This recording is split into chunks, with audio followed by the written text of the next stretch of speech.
From Upper Michigan Source, this is your Sports on Demand for Saturday, July 21st. I'm Mike Ludlum.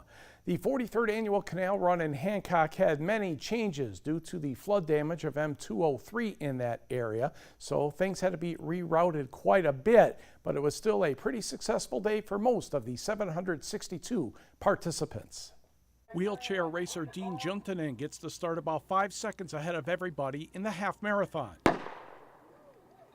Right side of the screen, Houghton Stephen Ellis immediately pulls away from the pack to take the lead. This race began at 7:30 in the morning.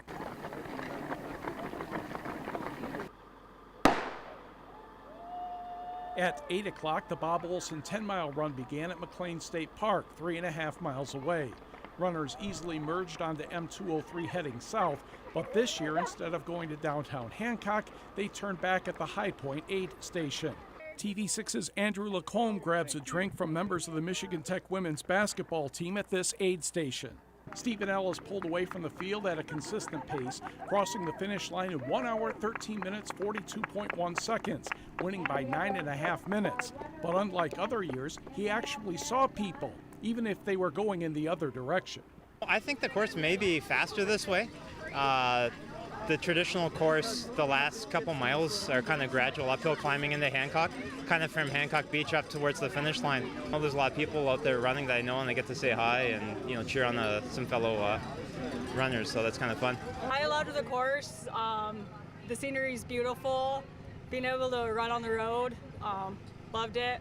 So weather was perfect for me. I like cold, dreary weather, so.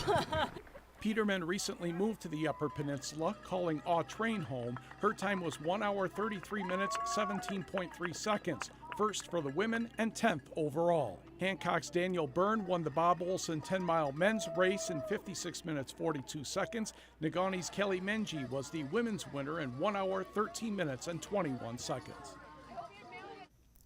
The 28th annual Republic Fishing Derby is taking place on the Michigamme River and School Lake. This event allows fishing from the shore or on a boat. Matt Tappy brought in 2 bass, and one was long enough to make the board at 17.5 inches. This woman found a 12-inch trout, which is a rare sighting in these parts. The top adult prizes are $1,000 for the best walleye and $500 for the top northern pike. The 2-day event is sponsored by the Republic Sportsman's Club. Sunday's times are from 7 a.m. to 3 p.m. Escanaba and Portage Lake, State Major Little League Baseball for the 11 and 12-year-olds. Bryson Lancourt makes a nice throw of the plate to get a runner out for Escanaba. Now in the 4th inning, Ned Larson comes in off the bench and puts this one into play. And the throw of third is late, and Bryce Hayner, I should say, scores to make it 2-0 Portage Lake. Escanaba gets on the board. Eli Gardner to left field. That's good for a couple bases. Johnny Weinert scores to make it 2-1 Portage Lake.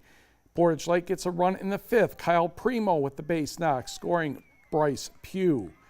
So it's 3-1 Portage Lake. But in the 6th, Escanaba is able to tie the game, bases loaded, 1 out, infield in, and Matty Clavin hits it just hard enough to get it over the infield.